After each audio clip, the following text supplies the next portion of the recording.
Indian പ്രധാനമന്ത്രി നരേന്ദ്രമോദിക്ക് കഴിഞ്ഞ ദിവസം പാർലമെന്റിൽ സംസാരിക്കാൻ കഴിഞ്ഞില്ല. കോൺഗ്രസിലെ ഒരു കൂട്ടം വനിതാ എംപിമാർ ഈ പറയുന്ന പ്രധാനമന്ത്രിക്ക് ചുറ്റും ഒരു വലയം തീർക്കുന്ന രീതിയിലാണ് പ്രതിരോധിച്ചത്. സത്യത്തിൽ വനിതാ എംപിമാർ ഇങ്ങനെ ഒരു വലയം തീർക്കണമെങ്കിൽ അതിന് പിന്നിൽ ആരുടെയെങ്കിലും ഒരു ആസൂത്രണ മികവുണ്ടാവില്ലേ? ഈ പ്രശ്നം ഇപ്പോൾ വലിയ ചർച്ചയിലാണ്. നമ്മുടെ മാധ്യമങ്ങളൊന്നും ചർച്ച ചെയ്തിട്ടില്ല എന്നേ ഉള്ളൂ. കാരണം എന്താണെന്ന് വെച്ച് കഴിഞ്ഞാൽ, ഈ രാഷ്ട്രപതി നയപ്രഖ്യാപന പ്രസംഗം നടത്തും ഓരോ വർഷവും ഈ പാർലമെന്റ് സമ്മേളിക്കുമ്പോൾ. കേരള നിയമസഭയിലാണെങ്കിൽ ഗവർണർ വന്നിട്ട് നയപ്രഖ്യാപന പ്രസംഗം നടത്തും. ആ നയപ്രഖ്യാപന പ്രസംഗത്തിന് പിന്നെ ഒരു നന്ദി പ്രമേയ ചർച്ച പാർലമെന്റിലും ഉണ്ട്, നിയമസഭയിലും ഉണ്ട്. നന്ദി പ്രമേയ ചർച്ചയിൽ എല്ലാവരും സംസാരിക്കും. അവസാനം ഇവിടെയാണെങ്കിൽ മുഖ്യമന്ത്രി മറുപടി പറയും. ലോക്സഭയിലാണെങ്കിൽ പ്രധാനമന്ത്രി നരേന്ദ്രമോദി മറുപടി പറയും. മറുപടി പറയുന്നതോടുകൂടി ആ ചർച്ച അവസാനിക്കുള്ളൂ. പക്ഷെ ആ ചർച്ച ഇന്നലെ നരേന്ദ്രമോദിക്ക് മറുപടി പറയാൻ കഴിഞ്ഞില്ല. എന്ന് പറഞ്ഞാൽ ആ ചർച്ച അവസാനിപ്പിക്കാൻ ഇന്നലെ കഴിഞ്ഞിട്ടില്ല. എന്തു പറ്റിയെന്ന് വെച്ചാൽ, ഇന്നലെ സ്പീക്കർ അതുകൊണ്ട് മോദിയുടെ പ്രസംഗം റദ്ദാക്കിയിട്ട് സഭ പിരിയാണ് ചെയ്തത്. അപ്പോൾ ഈ ഒരു കൂട്ടം ഈ പറഞ്ഞ പോലെ കോൺഗ്രസിൻ്റെ വനിതാ എംപിമാർ പ്രധാനമന്ത്രി മോദിയെ പോയി തടയുകയാണ് ചെയ്തത്. ഇത് കേട്ടുകേൾവിയില്ലാത്ത ഒരു സംഭവം ആണ്. ഇന്ത്യൻ പാർലമെൻറ്റിൽ തന്നെ ഒരു കൂട്ടം വനിതകൾ പോയി പ്രധാനമന്ത്രിയെ തടയുക, പ്രസംഗം റദ്ദാക്കുക തുടങ്ങിയ പരിപാടികളൊക്കെ ആദ്യമാണ്. ഇതൊരു തരം ഗുണ്ടായുസമാണ് ഈ കാട്ടിക്കൂട്ടിയിരിക്കുന്നത്. ഇപ്പോൾ വർഷ ഗെയ്ക്വാദ്, ജ്യോതിർമണി തുടങ്ങിയ എംപിമാരെയൊക്കെ ഇങ്ങനെ ആ കൂട്ടത്തിൽ കാണാമായിരുന്നു നരേന്ദ്രമോദി ഇങ്ങനെ ബ്ലോക്ക് ചെയ്യുന്നത്. ഇവരെല്ലാവരും കൂടി ഈ പ്ലക്കാർഡുകളില്ലേ, ബാനർ എന്നൊക്കെ പറയുന്ന ഡു വാട്ട് ഈസ് റൈറ്റ്, ശരിയായത് ചെയ്യൂ എന്ന് പറഞ്ഞ് എഴുതിയ പ്ലക്കാർഡുകളൊക്കെ ഇവര് ഉയർത്തിയിരുന്നു. ആ പ്ലക്കാർഡുകൾ ഉയർത്തിയിരുന്നതിന്റെ അർത്ഥം എന്താന്ന് വെച്ച് കഴിഞ്ഞാൽ, ഇത് നേരത്തെ ആസൂത്രണം ചെയ്തതാണ് എന്നാണ്. അതെ, അല്ലെങ്കിൽ അങ്ങനെ ബോർഡ് എഴുതി കൊണ്ടുവരാൻ പറ്റില്ല. അപ്പൊ നേരത്തെ ഒരു ഗൂഢാലോചന ഈ വർഷ ഗെയ്ക്വാദ്, ജ്യോതിർമണി തുടങ്ങിയ വനിതാ എംപിമാര് പോയി മോദിയെ തടയുന്നതിന് ഉണ്ടായിരുന്നു ആസൂത്രണം, ഗൂഢാലോചന. അത് ആരുടെ നേതൃത്വത്തിലാണെന്ന് അന്വേഷിക്കണ്ടേ? പ്രധാനമന്ത്രിക്ക് സംസാരിക്കാൻ കഴിഞ്ഞിട്ടില്ല. അപ്പോൾ അതിൻ്റെ പിന്നിൽ ഇതിനു മുമ്പത്തെ ദിവസം 8 പേരെ ബഹളത്തിന്റെ പേരിൽ, ഈ നരവാനയുടെ പുസ്തകം ഒക്കെ ഉണ്ടല്ലോ, അതിനെ തുടർന്നുള്ള ബഹളത്തിന്റെ അടിസ്ഥാനത്തിൽ ഈ ഡ്യൂൻ കുര്യാക്കോസ് ഉൾപ്പെടെയുള്ള 8 പേരെ സസ്പെൻഡ് ചെയ്തിരുന്നു. അപ്പൊ അതിലുള്ള പ്രതിഷേധം എന്നൊക്കെ പറഞ്ഞിട്ടാണ് ഈ ബഹളം. പിന്നെ രാഹുൽ ഗാന്ധി ആ പ്രസിദ്ധീകരിക്കാത്ത പുസ്തകം നരവാനയുടെ കൊണ്ടുവന്നിരുന്നു. അപ്പോൾ നരവാനയുടെ പുസ്തകം എന്ന് പറഞ്ഞാൽ മേജർ ജനറൽ VK സിംഗിന്റെ പുസ്തകം.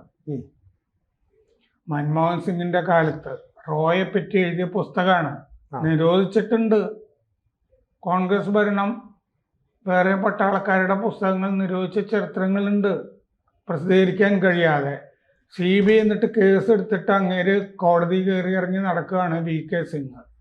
അപ്പോൾ അങ്ങനെയാണ് ആ സമയത്ത് സ്പീക്കറുടെ ചെയറിൽ ഉണ്ടായിരുന്നത് ഓം ബിർള അല്ല, സന്ധ്യ റായ് ആയിരുന്നു ആ സമയത്ത് ഉണ്ടായിരുന്നത്. അപ്പോൾ ഈ വനിതാ എംപിമാർ കോൺഗ്രസിൻ്റെ മോദിയെ ആക്രമിക്കാൻ വേണ്ടിയിട്ടാണ് എത്തിയതെന്ന് BJPയുടെ MP മനോജ് തിവാരി ആരോപിച്ചിട്ടുണ്ട്.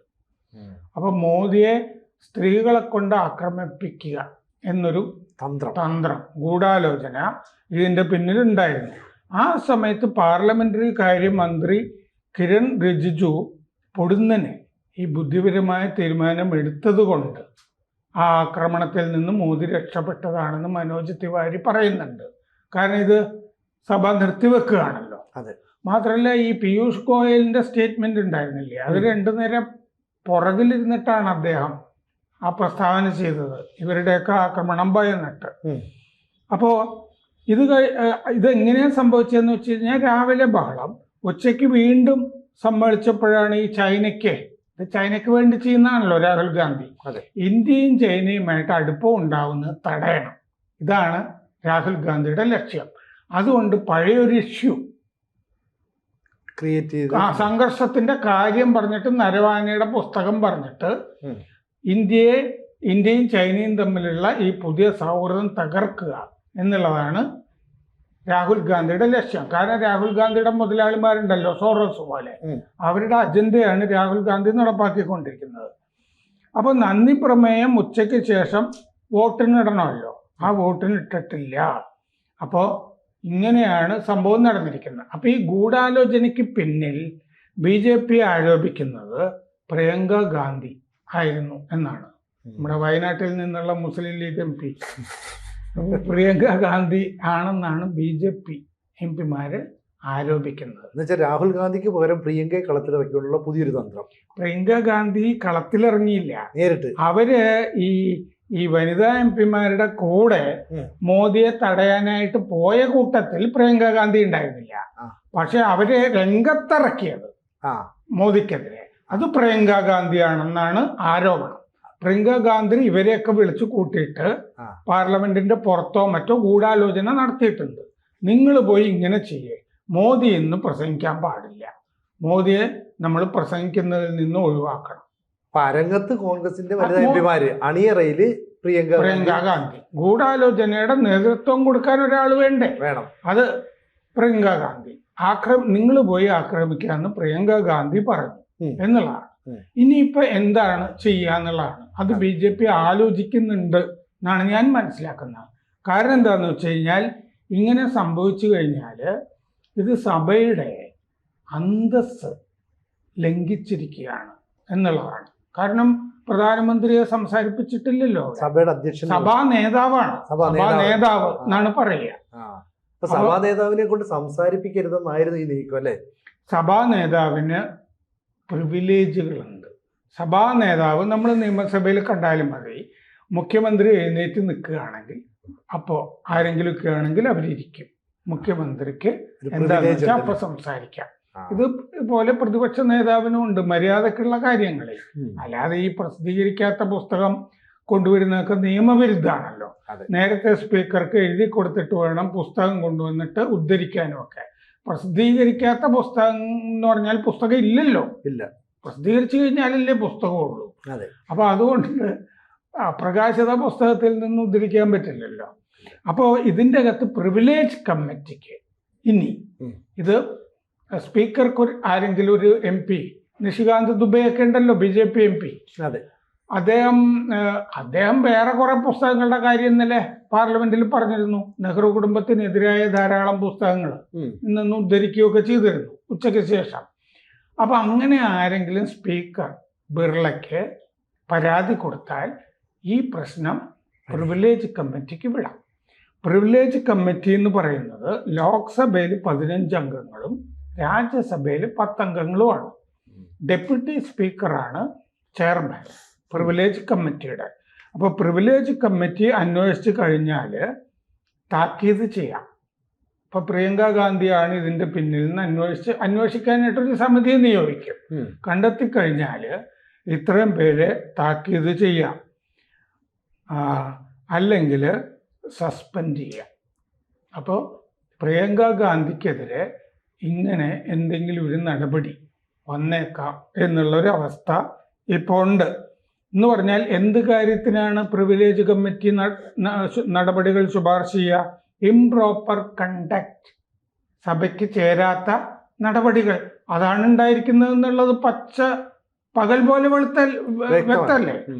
പിന്നെ ഡിഫമേഷൻ ഓഫ് ഹൗസ്, സഭയുടെ സൽകീർത്തിക്കെതിരെ പ്രവർത്തിക്കുക, അല്ലെങ്കിൽ ഏതെങ്കിലും അംഗങ്ങളുടെ സൽകീർത്തിക്കെതിരെ പ്രവർത്തിക്കുക, അന്തസ്സ് കെടുത്തുന്ന പ്രവൃത്തികൾ സഭയുടെ, അതാണ്. പിന്നെ ഈ സ്പീക്കറുടെ നിഷ്പക്ഷതയെ ചോദ്യം ചെയ്യുക, ഇതൊക്കെയാണ് ഈ പ്രിവിലേജ് കമ്മിറ്റി നടപടിയെടുക്കുന്ന കാര്യങ്ങൾ. അപ്പോൾ സഭയുടെ അന്തസ്സ് കെടുത്തുന്ന പെരുമാറ്റമാണ് ഈ വനിതാ MP നിന്നുണ്ടായിരിക്കുന്നത്. അത് സ്വാഭാവികമായിട്ടുണ്ടായതല്ല, അതിൻ്റെ പിന്നിൽ ആസൂത്രണം ഉണ്ട്, ഗൂഢാലോചനയുണ്ട്. അതിൻ്റെ പിന്നിൽ പ്രിയങ്ക ഗാന്ധിയാണെന്നാണ് BJP ആരോപിക്കുന്നത്. നമുക്ക് തന്നെ ഓർമ്മയുണ്ട്, സഭയുടെ അന്തസ്സ് കെടുത്തുന്ന ഒരു പെരുമാറ്റം മഹുവ മൊയ്ത്രയുടെ ഭാഗത്ത് നിന്നുണ്ടായി. ഉം. തൃണമൂൽ MP ഉം. അത് എത്തിക്സ് കമ്മിറ്റിക്ക് വിട്ടിരുന്നു അന്ന്. ഉം. അവരെന്താ ചെയ്തതെന്ന് വെച്ച് കഴിഞ്ഞാൽ 2 കോടി രൂപ ഒരു വ്യവസായിയിൽ നിന്ന് വാങ്ങിച്ചിട്ട് അദാനിക്കെതിരെ നിരന്തരം ചോദ്യങ്ങൾ ചോദിച്ചുകൊണ്ടിരിക്കുകയായിരുന്നു. അവർ 61 ചോദ്യം ചോദിച്ചു സഭയിൽ. അതിൽ 50 ചോദ്യം അദാനിക്കെതിരെ ആയിരുന്നു. അതിനുവേണ്ടി അയാൾ ഹിരാനന്ദാനി എന്ന് പറഞ്ഞൊരു വ്യവസായിക്ക് ഈ സഭയിലെ ഈ ചോദ്യം ചോദിക്കാനായിട്ടൊക്കെ പാസ്വേഡും കാര്യങ്ങളും ഒക്കെ ഉണ്ടല്ലോ ഓരോ MP-ക്ക്. ഈ പാസ്വേഡ് ഈ മഹുവ മൊയ്ത്ര ആ വ്യവസായിക്ക് തന്നെ, ഹിരാനന്ദാനിക്ക് തന്നെ കൈമാറിയിരുന്നു എന്നാണ് എത്തിക്സ് കമ്മിറ്റി കണ്ടെത്തിയത്. അങ്ങനെ അവരെ അയോഗ്യയാക്കി സഭയിൽ നിന്ന്. നിഷികാന്ത് ദുബെയാണ് അതിലും പരാതിപ്പെട്ടിരുന്നത്. അപ്പൊ സഭയിൽ നിന്ന് മഹുവ മൊയ്ത്ര 500 പേജുള്ള റിപ്പോർട്ടാണ് അന്നത്തെ സമിതി മഹുവ മൊയ്ത്രക്കെതിരെ കൊണ്ടുവന്നിരുന്നത്. അതുകൊണ്ട് അങ്ങനെ അംഗത്തിനെ അയോഗ്യയാക്കിയ സംഭവം തന്നെ സമീപകാലത്ത് 2024 സമയത്ത് ഉണ്ടായിട്ടുണ്ടല്ലോ. അപ്പൊ അതുകൊണ്ട് ഈ വനിതാ MP-മാർക്കും പ്രിയങ്ക ഗാന്ധിക്കുമെതിരെ ഉള്ള ഒരു നടപടി വന്നേക്കാം എന്നുള്ളൊരു ഭീഷണി പ്രിയങ്കയ്ക്കെതിരെ ഇപ്പം നിലനിൽക്കുന്നുണ്ട്. കൂടുതൽ വാർത്തകളും വിശേഷങ്ങളും നിങ്ങളിലേക്ക് എത്താൻ ABC മലയാളം സബ്സ്ക്രൈബ് ചെയ്യുക, ബെൽ ബട്ടണും അമർത്തുക.